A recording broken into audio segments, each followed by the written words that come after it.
once again, thank you for joining this workshop.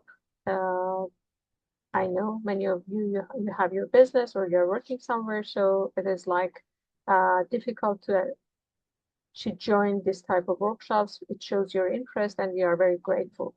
So many of you may know Kang. We did the workshops previously, some like series with him, and I got many positive feedbacks. So we are doing this again. So just to start with a like short introduction about us.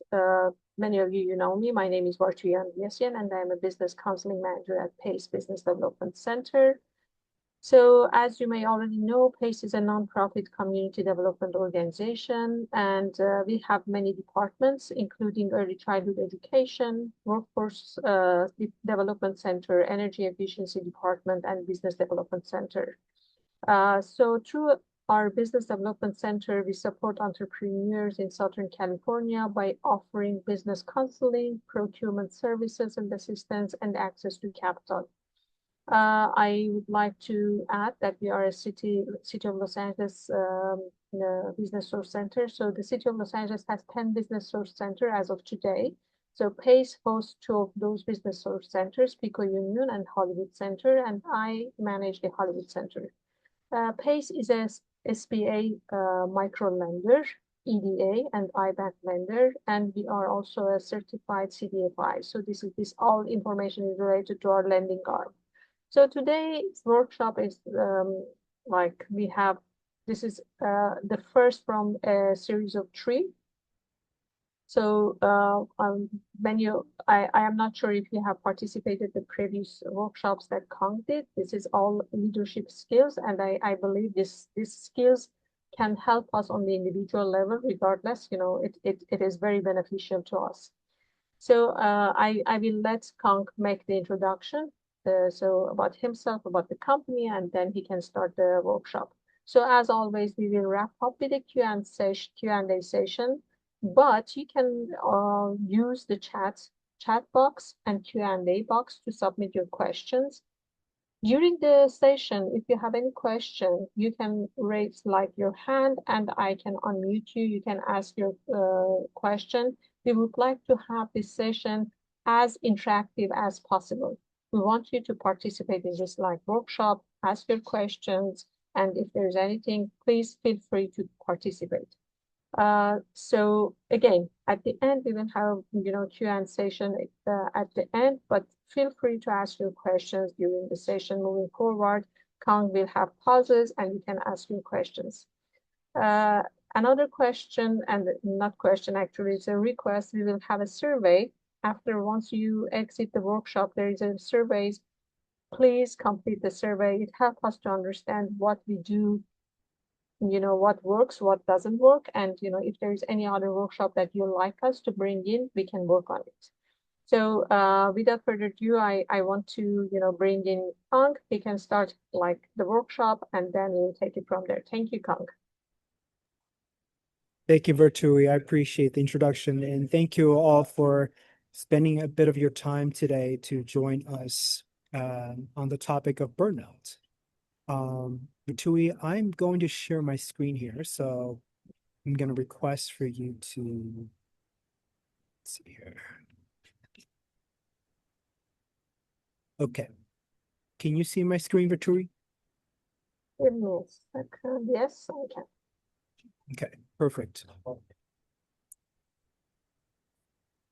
So folks, as Virtui mentioned, if you have any questions during this presentation, feel free to raise your hand.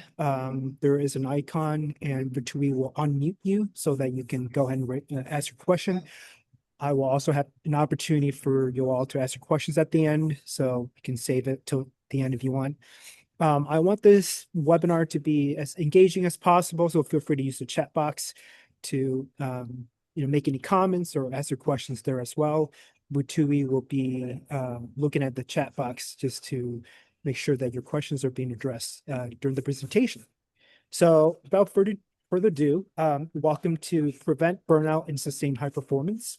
Learn strategies to protect your energy, reset your mind, and operate at your best without sacrificing your health.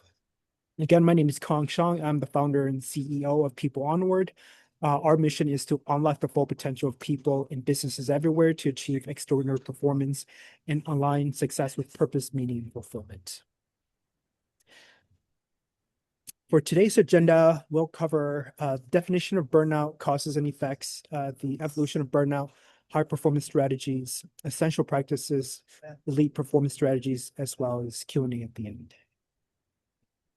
Just a little bit of background about myself. For those of you who haven't attended my previous webinars, I was a former management consultant, worked at some of the world's top leadership development companies where I advise Fortune 500 business executives on leadership strategy, business operation, leadership development, really using my creativity, leadership skills, strategic thinking to help them drive high performance in the workplace and align systems and peoples and processes. And so I bring all those experiences with me, 15 years under my belt, to now owning my own company. And now I work with my clients who are looking for ways to upskill, looking for ways to lead more effectively, to grow the business and generate more revenue. So what is burnout? Let's start there. I'm sure some of you have some basic concept of burnout, but burnout is essentially a state of emotional, physical, and mental exhaustion caused by prolonged and excessive stress. It affects your productivity, motivation, overall well-being, well-being in a sense of your mental health, even your physical health, making it essential for you as a leader to understand its causes and effects is crucial.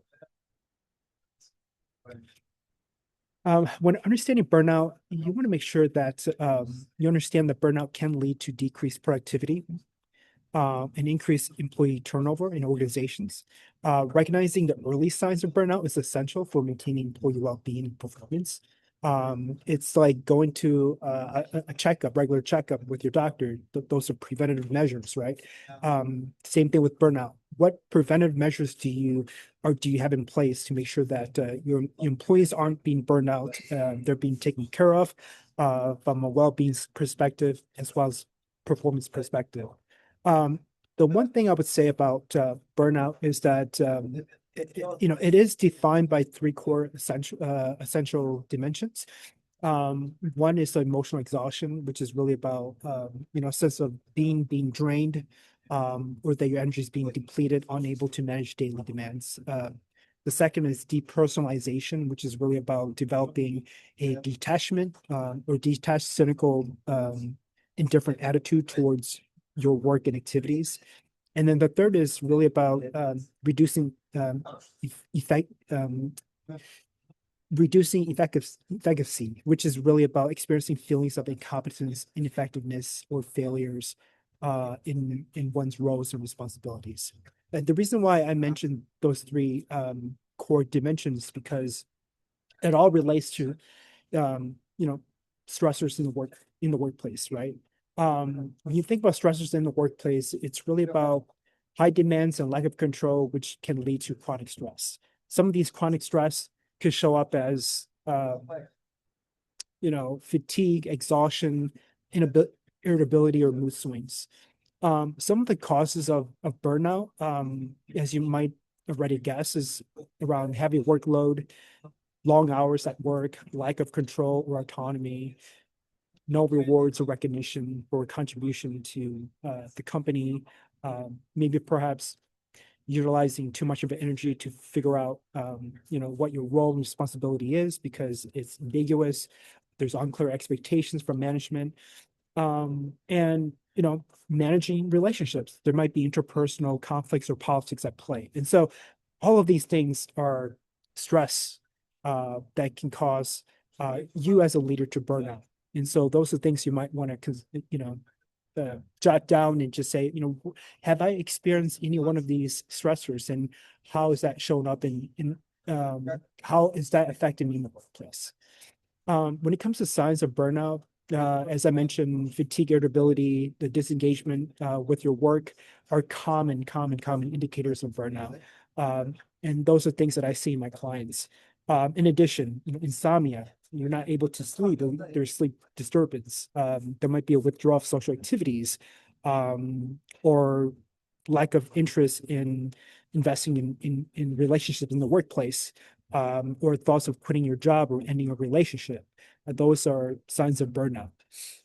Because you're completely so exhausted that you kind of want to just give up on everything, right? And so those are things that you want to keep in mind. When it comes to addressing burnout, it's really about tackling burnout from the beginning, identifying those early signs, as I mentioned, so that you could, improve your well-being and those around you and enhance your performance in the workplace. Although burnout is not considered as an official medical diagnosis, it is widely accepted as a serious mental health concern. You might want to seek a healthcare professional to help you evaluate whether, these symptoms that you have, might be considered as burning out.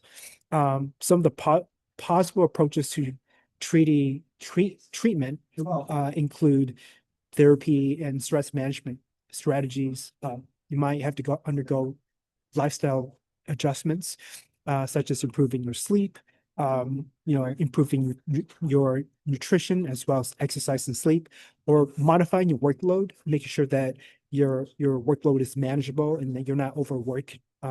Long hours at work can really cause burnout. And then, if medication is necessary. I mean, these are things that you might want to visit with the physician just to make sure that you're keeping yourself sane.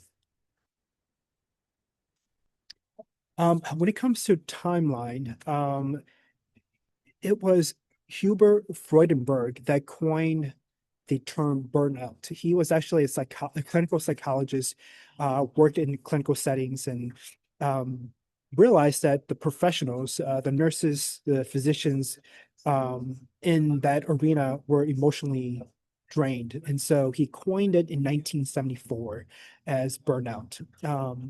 And so based on his work, I was able to pull up some research and come up with this timeline.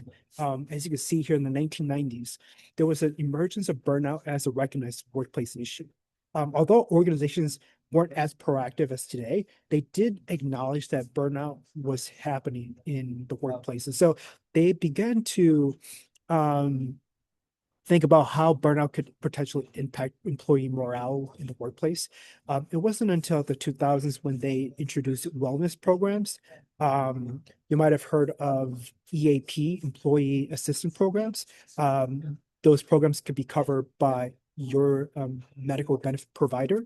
Essentially, it's a program where employees can capitalize, where they can take advantage of the program to help them address some of these things around stressors in the workplace and burnout and mental health issues. And so corporate leaders are beginning to, acknowledge and take proactive measures to make sure that their employees are being taken care of. 2010s, there was then a focus on mental health and employee support initiatives, where companies are starting to not only recognize but take proactive measures, and also more than that, prioritize mental health as part of their workplace culture.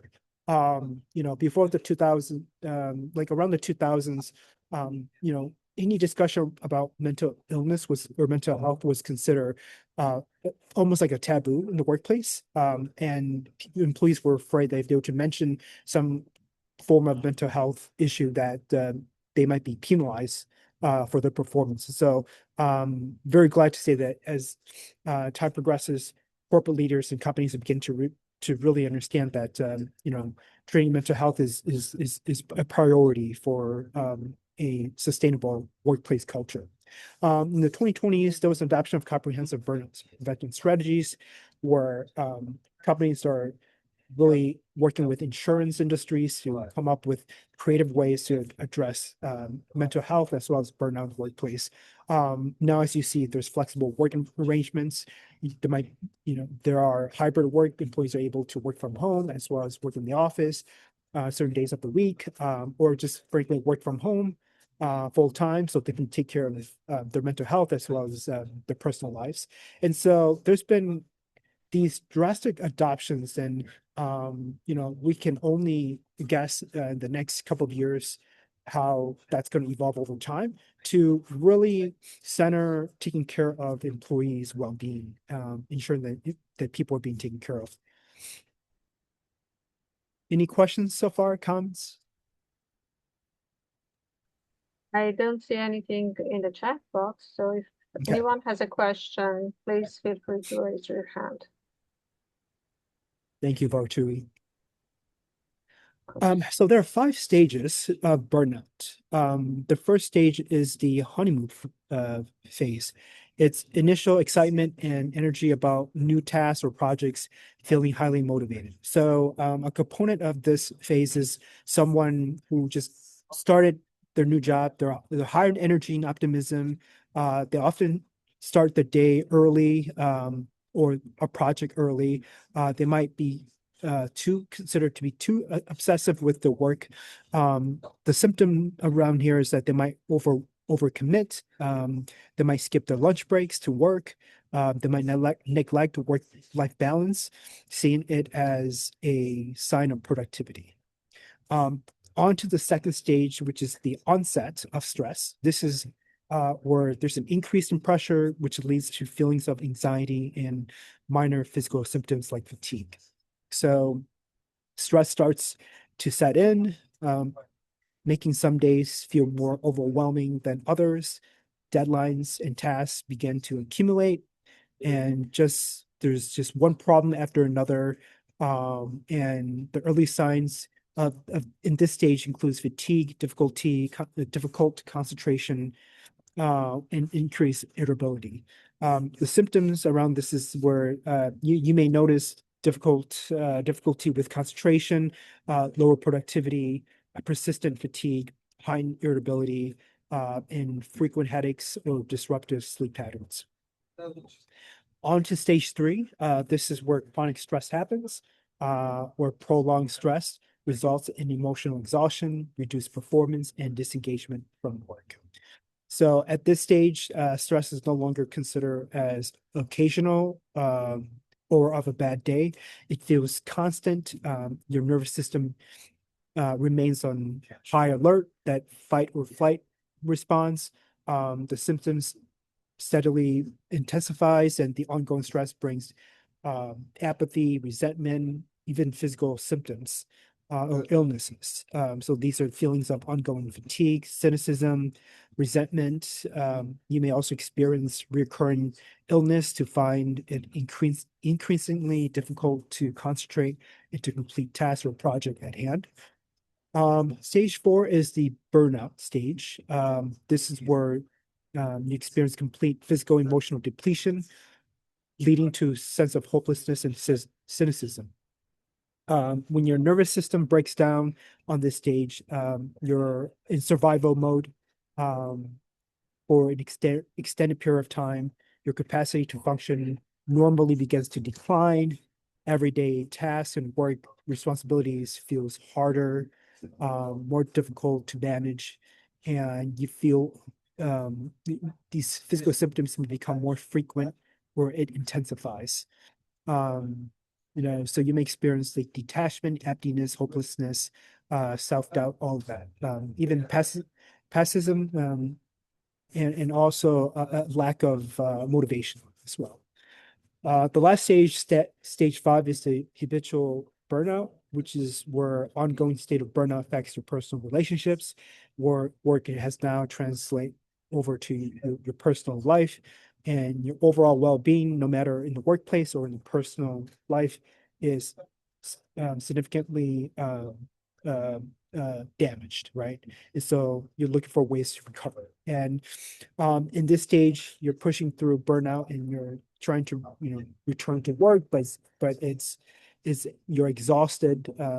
You're taking better care of yourself, but for some reason just can't seem to get out of that burnout cycle, and it then becomes more of a chronic mental and physical health thing. So, some of the symptoms, it can result in chronic fatigue, depression, anxiety, withdrawal, long-term health complications, uh, which requires considerable time to really recover.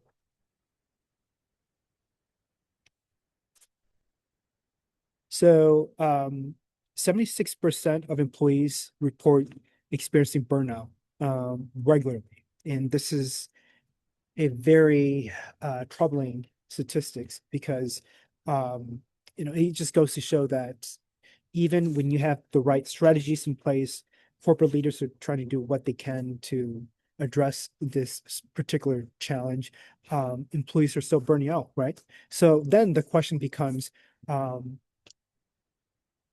are you the one taking preventative measures to make sure that you're not burned out, right? Because I know some of my clients, they feel like if they work 50, 60 hours a week, that's a badge of honor, right? Like they're productive and they're a great contributor to society. And that's just not the case. The best elite performers that I've seen and worked with are people that have a well-balanced performance in personal life, right? Like they allocate enough time to rest, to sleep, to enjoy their personal hobbies, and as well as invest in their work. And so you want to make sure that you're not neglecting other areas of your life when it comes to work.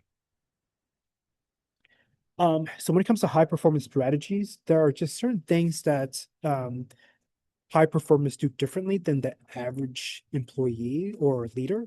And these are the three things: time management, work-life balance, building resilience. And I kind of mentioned some of these, but I'll go into deeper deeper dive. Time management is really about prioritizing tasks to help maximize your productivity and minimize your stress level.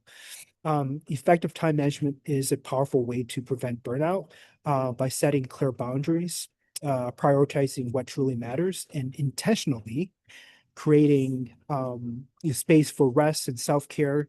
You not only restore balance, but also regain a sense of control. This helps you reduce mental and emotional strain that often fuels burnout. Some of these practical strategies to put into practice might include using a calendar or planner to stay organized and on track, focusing on tasks that make the biggest impact. You might have heard of the 80-20 rule, right? Focus on 20% of the tasks that generates 80% of the results. Say no to things that don't necessarily add to your plate or to your performance, right? Like I know a lot of people that find it hard to say no. They just want to take on everything because they think they can. And when they burn out, they then go, well, what happened? Well, you must say no to things that aren't adding value to your work and your personal life, and have the courage to stand by that. So setting boundaries is important. And then building short-term breaks throughout the day, to reset your energy. I mean, these are just practical things that you can do. You don't need to hire a clinical psychologist or go seek professional help. Like these are things you can do right away to make sure that you're effectively managing time. When it comes to work-life balance, you're wanting to make sure that, as I mentioned previously, there's enough time to do the work that you need to do to complete, but also allocating part of that time for personal hobbies, focusing on those relationships that are important in your life as well to help you reduce stress and increase your overall job satisfaction and also overall happiness. Striking a balance between work and personal life is crucial for sustained performance. Centering strong work-life boundaries is essential for protecting your well-being. And what that does is you're telling people that you're intentionally separating your professional and personal life, and you're giving yourself space to recharge so that you can show up at your best, either at work or at home. And some of the practical things you could do is set clear work hours. You might want to talk to your boss and say, look, I'm working from 8 a.m. to 5 p.m. After 5 p.m., I do not want to be contacted, nor will I be checking emails after that, right? Or you might want to create a dedicated workspace. If you're somebody that work at home and you've got, a spouse or a child that pops in and out, you might want to, make sure to convey that when you're in that space, that's you in your zone working, and you should not be bothered by it, right? Or you might want to put on your headset to let people know subtly that you're working. You do not want to be disturbed. You might want to, unplug after hours. As I mentioned, after 5 p.m., you're checked out, and you're not going to check your emails, your voicemails, and you're not going to do any work-related activities. You're just going to focus on your life, right?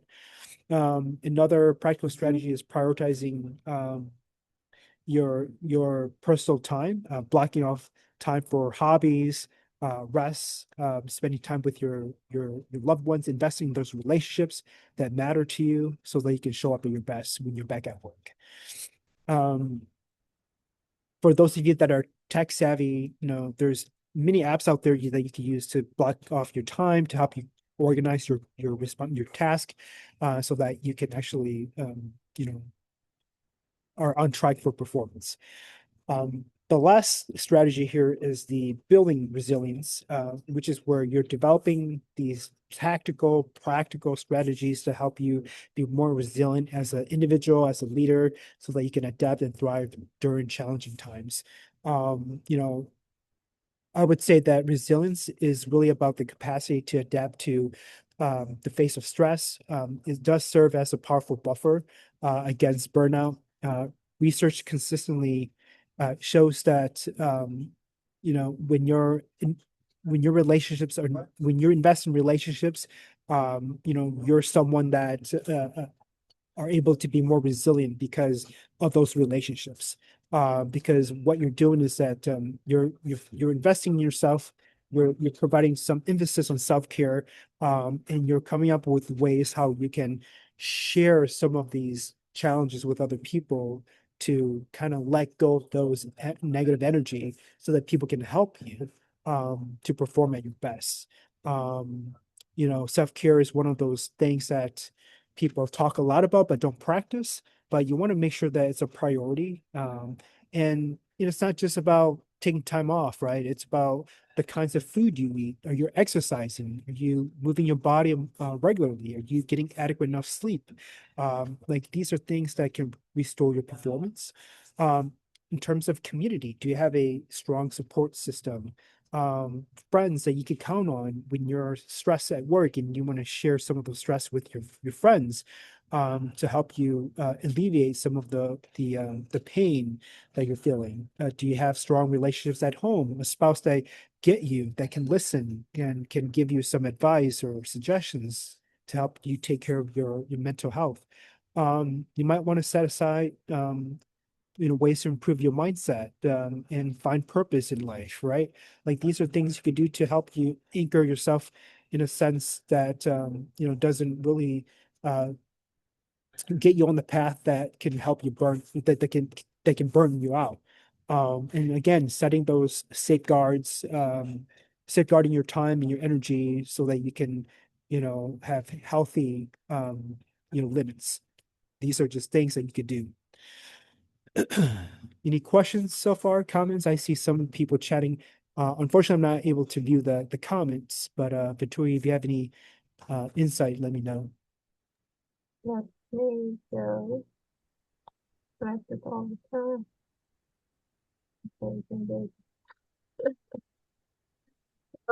They commented, everyone feel like that there are some comments. So I feel like that all the time. We can do it, Margarita. Thank you so much for your kind words. You're all here for awareness. So um, yeah, that's more like comments on what you said. Perfect. Awesome. I'm glad that some of these things are resonating with you, and it's important. Burnout is, I'd say, probably the top 3 or 5 priorities that people in human resources and HR are trying to find ways to tackle. And so burnout affects everyone, doesn't matter your age, gender, demographics, it burns, it touches everyone. When it comes to essential practices for daily reset, you want to focus on these 3 things: mindfulness, stress reduction or management, supportive community, which I kind of cover, in exercising, which I also kind of cover. So, a powerful daily mind reset combines all of these things to help you prevent burnout, and sustain high performance. These habits help you declutter your thoughts, regulate your emotions, as well as replenish your energy. Um, when it comes to mindfulness and stress management, it's really about incorporating mindfulness practices that enhance your focus and promote emotional well-being. So, for example, you might want to take classes like yoga or meditation to help you, recenter yourself. And in yoga classes, they depending on which kind of class you take, the instructor can encourage you to practice relaxation breathing techniques, as well as journaling, right? Like journaling is another great way to reduce your stress. Probably not in the yoga class, but outside of that, right? Like that's something that you could do on your own, just by journaling your thoughts and write down what comes to mind, as a way to, you know, uh, alleviate some of that stress that's been built within your system, right? It needs those are negative energy that needs some outlet, needs to be released from your body. And so journaling is really a great tool for that. Um, when it comes to exercising, I would say, one thing I would say before moving on is that some of the things about mindfulness and stress management, one thing that I've been encouraging some of my clients to focus is practicing gratitude.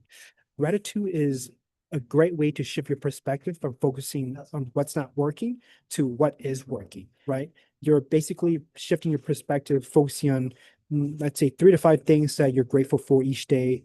That helps you set the tone for the entire day. And what that does is that it reframes your mindset so that you look for more positive things in life, right? Because when somebody's going through some level of burnout, it's hard to focus on what's right. And so when you start the day off in the morning with gratitude, it can really help you shift your perspective.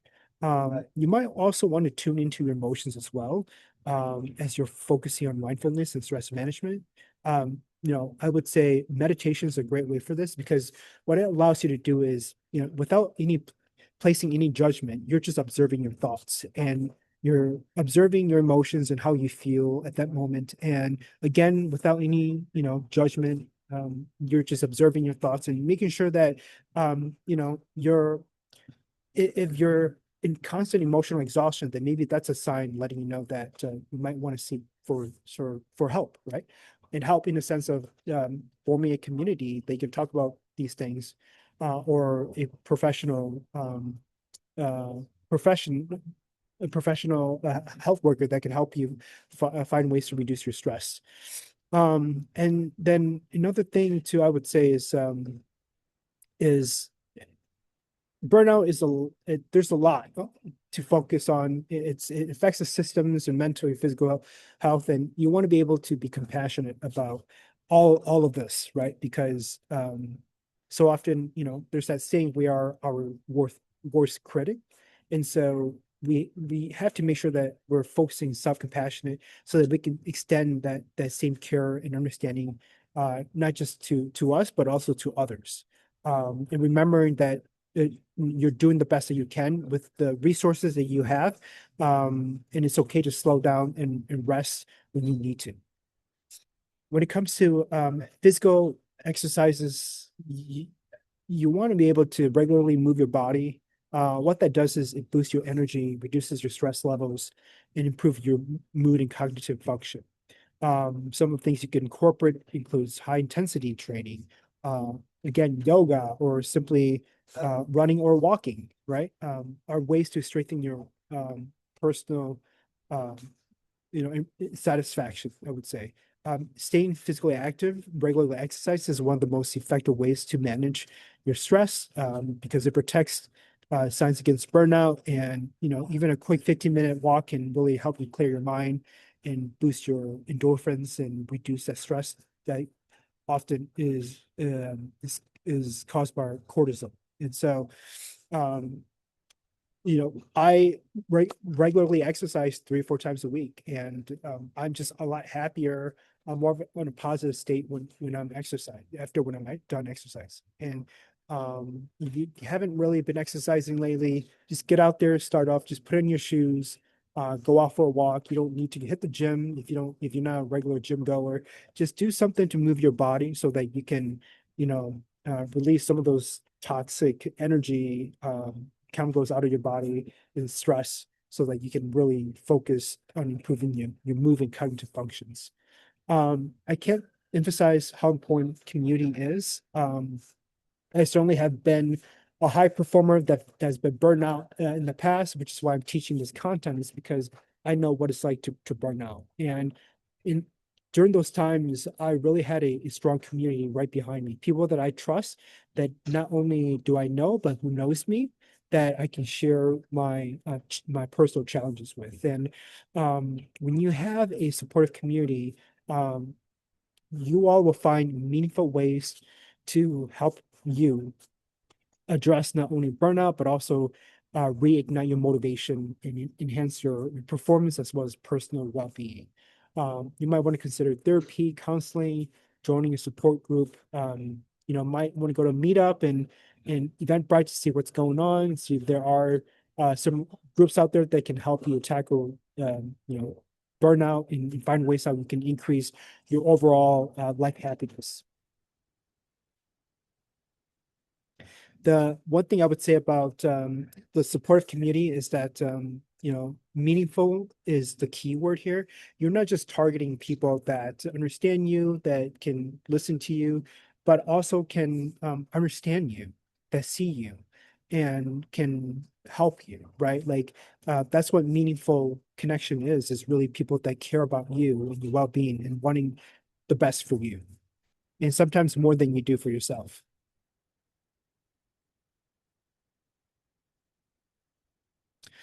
When it comes to implementing changes to address burnout in the workplace, to thrive, companies must embrace transformative strategies that foster resilience and productivity.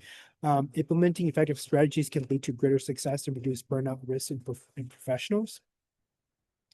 Thing here I would say is that I've coached many effective leaders, and one of the top leadership skills is resilience, which is the ability to address challenges head on, and if failed, they're able to pick themselves back up and keep going. And um, if you have this leadership competency, you're setting yourself up for success.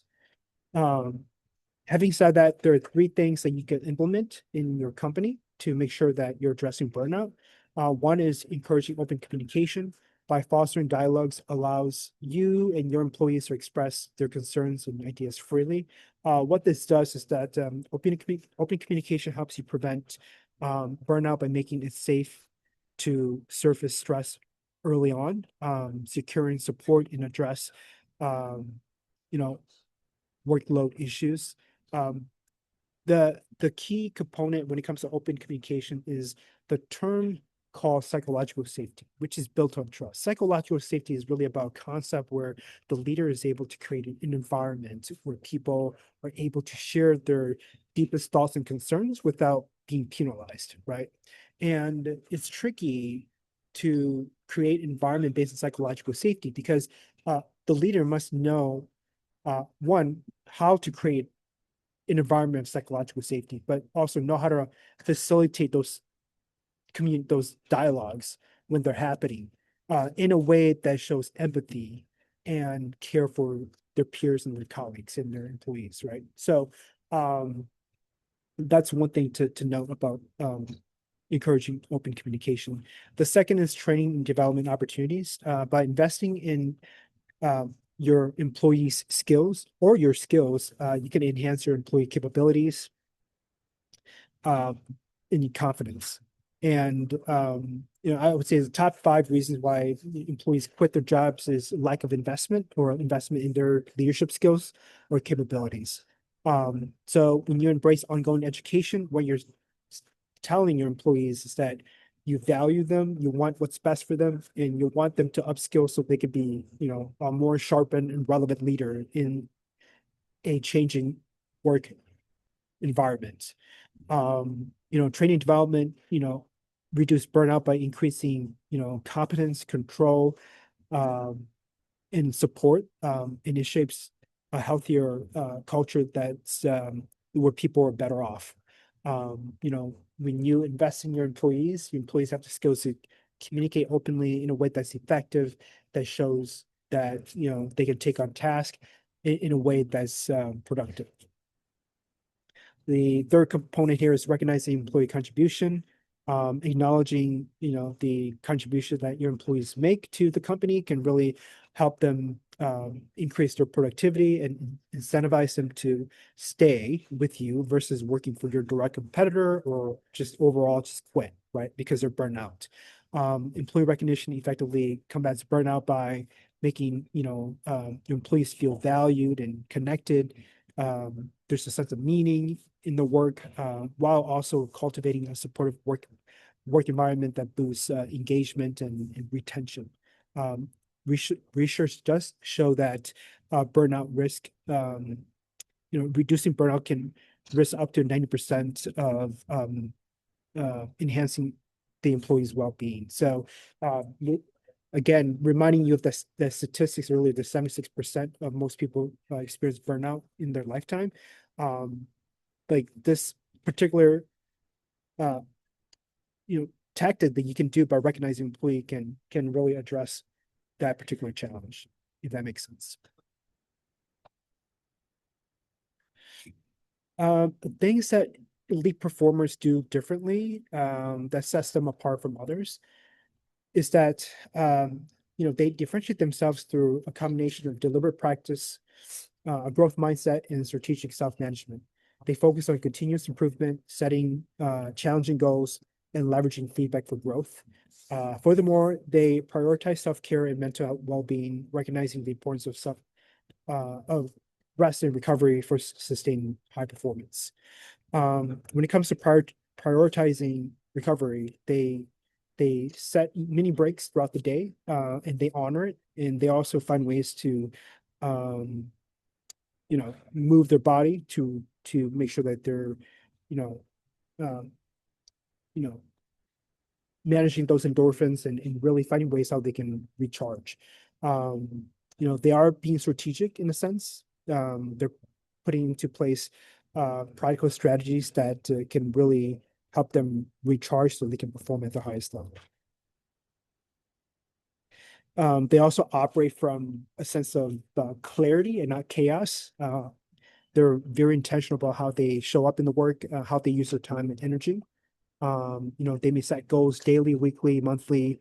They use time blocks, and non-negotiable tactics to protect their time and focus. They also cultivate mental resilience. They practice reflection, mindfulness, emotional regulation. They learn how to bounce back from setbacks quickly. And these are just things that they do to help them to become more sustainable and scalable. The ability to perform at a high level, long term, must come from knowing how to manage yourself, um, meaning your energy and your time, so that you can perform at your highest. The other thing I would mention here too is that elite performers, they focus on creating effective habits that lead to systems, which then they can automate and then apply the systems to replicate results. And when you have systems in place, you're using less energy and less time and focus, because these systems are operating automatically, right? So example could be, using technology, right, to automate your meetings or um, you know, your calendars, right? Like these are just some of the things that they do to make sure that they're maximizing their performance while also taking care of themselves. And then the last thing I would say here is that they recover just as hard as they work. They recover just as hard as they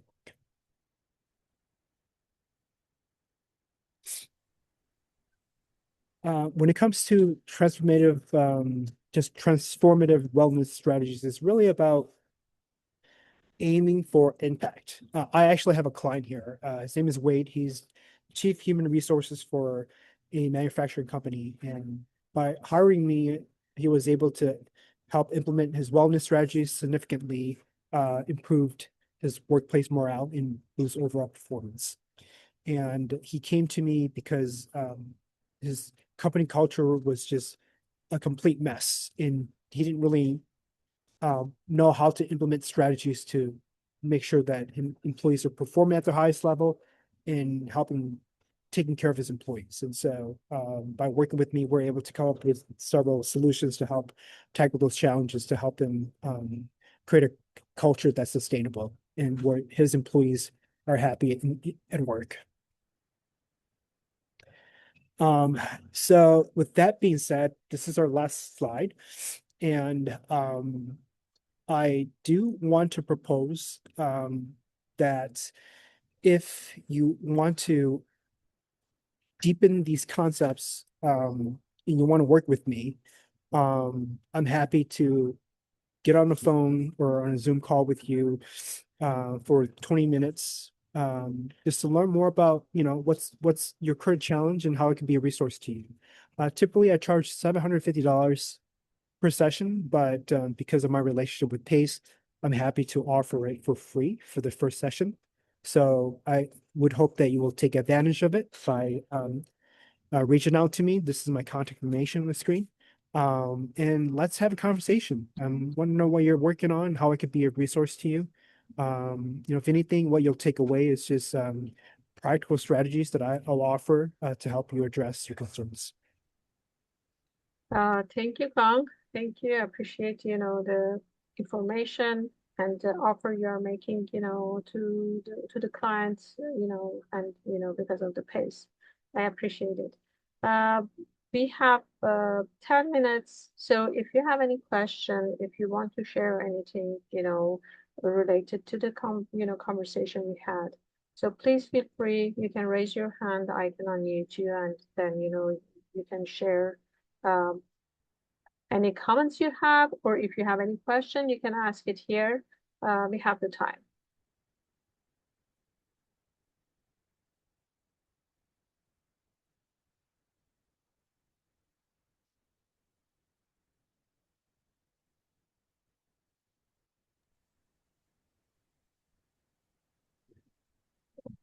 Thank you, Margarita. I appreciate it. Jane said that empathy is under attack and effectively affecting most of us. And I would say, Jan, you're completely correct. Empathy is considered a leadership competency. And the best leaders that I've been fortunate to work with display a level of empathy, meaning ability to relate to other people's emotions and finding ways how they can address them. And in a way that's empathetic and compassionate. And unfortunately, we have too many leaders out there that don't have this leadership competency, and it's really creating a toxic work environment. And for your business to thrive, you must make sure that your employees are being taken care of. If you're an entrepreneur or business leader managing a division or team, right? I once had a client that says, "Well, Kong, I pay my employees to show up to work. Why should I treat them with empathy? I mean, they're receiving a paycheck." And to that, I would say that's an industrial mindset. That mindset will not get you very far. Now, today, employees are asking for not just employees assistance programs to help them manage their mental health, but they're making sure that their leaders are accountable, meaning that if they do not see or work with a leader that cares about their well-being, their personal professional development, then they will quit and go work for their direct competitor. And it's not a one-way street where employers hire employees. It's a two-way street where employees are also hiring their employer. And so that's something to keep in mind. And these concepts of psychological safety, employee well-being, like all ties into how you manage your employees from an empathetic perspective.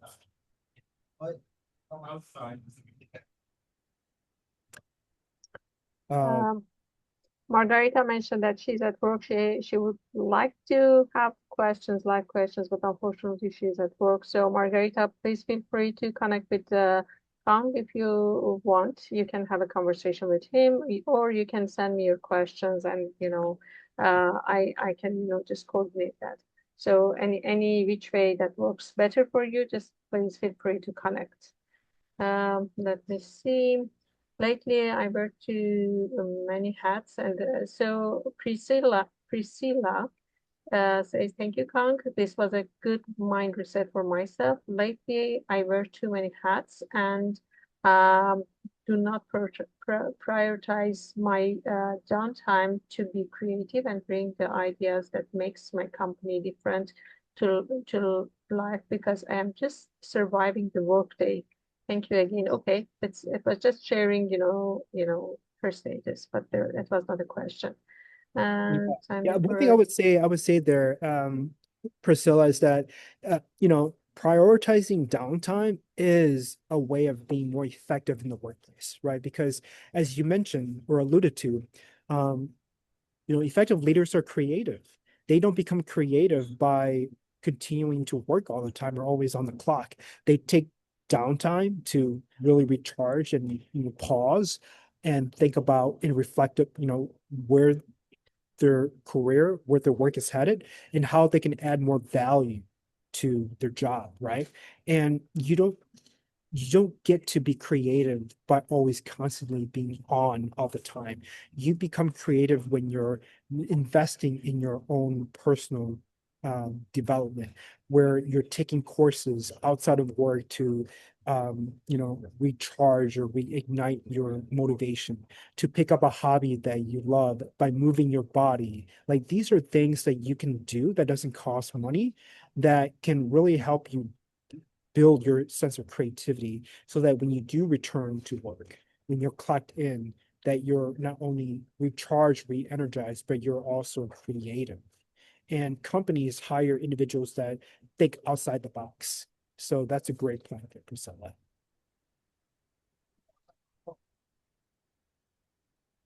no. Any Any- questions? Just feel free to ask me to unmute your like you, and I can do it if you have any question you want to ask. Yeah. The one thing I would say too is, because if we just got a few more minutes, is make sure that you do prioritize self-care. If you don't prioritize self-care, you're telling people that you don't respect yourself, right? And when you don't respect yourself, how do people respect you? How are they going to respect your time? Um, and so it's important to set boundaries. And everything starts with you. In the leadership space, we say leadership is leading from the inside out. So everything starts with you. So remember that you must set aside some time for self-care so that you can show up fully. And Nadia made a comment here. She said, "I think being in silence is very useful, not always rely on a community." Do you have Yeah. anything on that? Yeah. I mean, you mean silence as in like a way to just step back and pause and reflect. I agree. It is a useful tool. And community is a great place to be a part of because you get to share your challenges with them, and for those that have experienced what you're experiencing, they can relate and sympathize with that. Um, and so, community is just another way to another tool for you to use. If you think that meditation, um, you know, allows for silence, that's great. I mean, that's a useful tool. Do what makes sense to you because you know yourself more than anything, right? Anyone else. Like me sharing some of these practical strategies just to help provide options that you can take away. You don't have to use all of it, just use some of it. And um thank you, Nadia. Nadia says, I'm a fan of yours. I appreciate it, Nadia. I think we're connected on LinkedIn, so appreciate the compliment.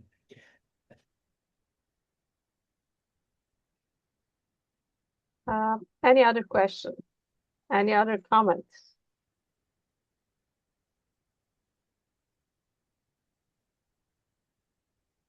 Thank you, Okay. Dorleen. Dorleen says thank you for the wonderful presentation, and she will be in touch. Yeah. Thank you, everyone. I appreciate your time. Feel free to reach out to me if you have any afterthoughts or questions. Yeah. Yes. Okay, then since we don't have, but just give me a second. Let me check here. We have a question Q&A.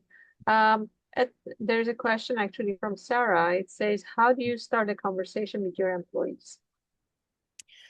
Sarah, could you emphasize your question? How do you start a conversation? What kind of conversation are we talking about? Let me see if I can unmute Sarah.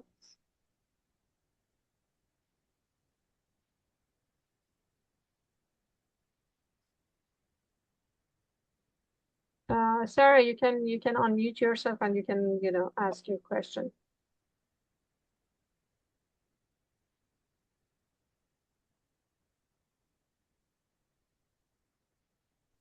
So my question is, I am not a supervisor or manager, but I work in a transportation industry in maintenance, and I see the morale of the workers, and I want to help, and I have some measure of respect and voice in that group, but sometimes the demeanor is very strong.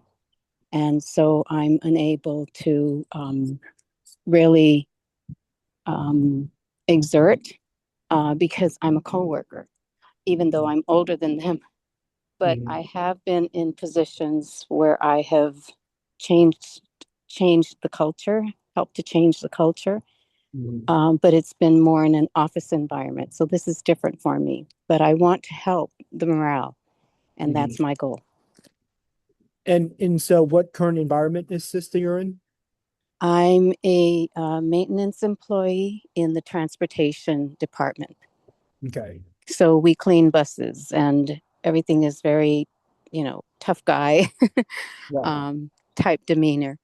Right. And I'm trying to bring some humanity and and I have, through the employee appreciations, my directors called on me to, put those together, and we've had a lot of fun and brought some camaraderie, but they're Mhm. too far spaced, and so we lose it again.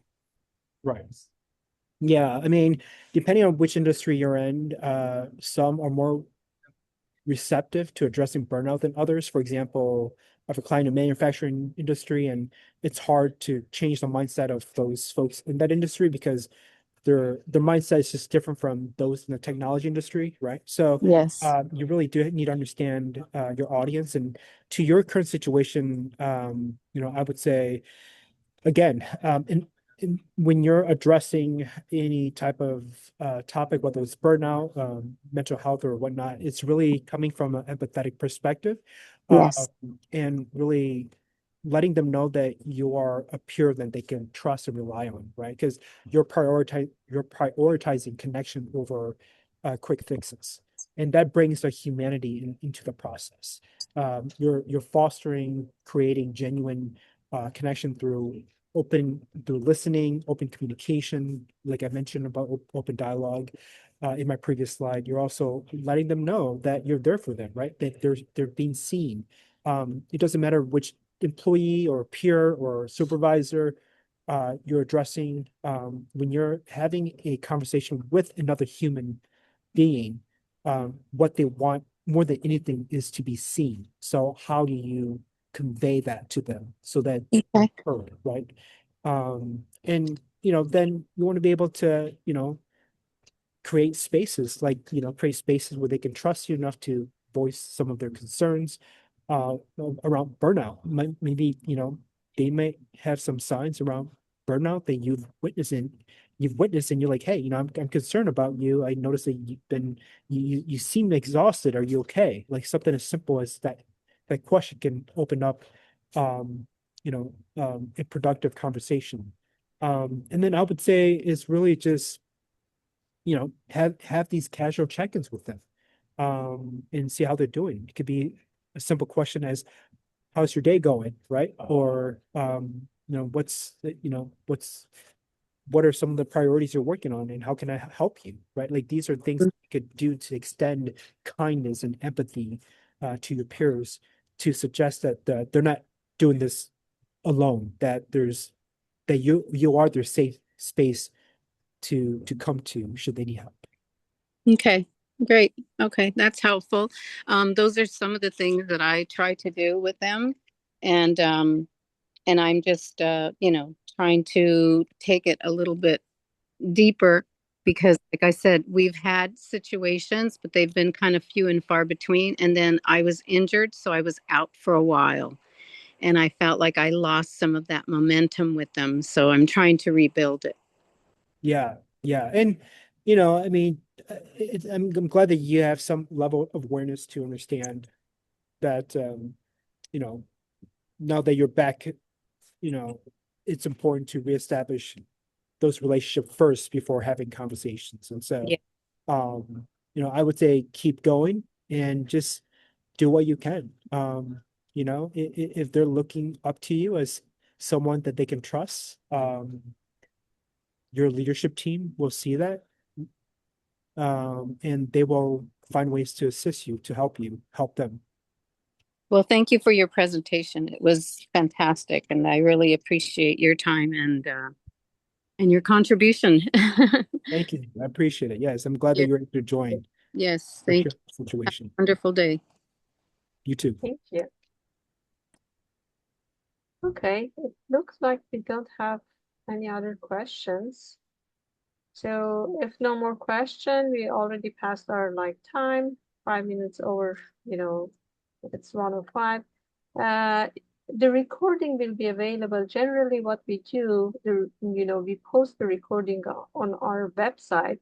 We have in our website, we have a tab, workshops, and under that tab, there is an e-library. So we post all the recording of the workshops in that, e-library. So maybe within a week, if you check, you will find the recording there. Okay, please go ahead. I will share the link here with you for the e-library, and you can check it there. There are other materials that they are very helpful, so feel free to go check, and if there's anything that you feel it's beneficial, you can watch all the recordings. So I will share the link here now with you. Let me put it here. Okay. So check the link. This presentation will be there maybe in a week, or so. So it takes, our marketing team has to do, so they have a timeline to post the workshops.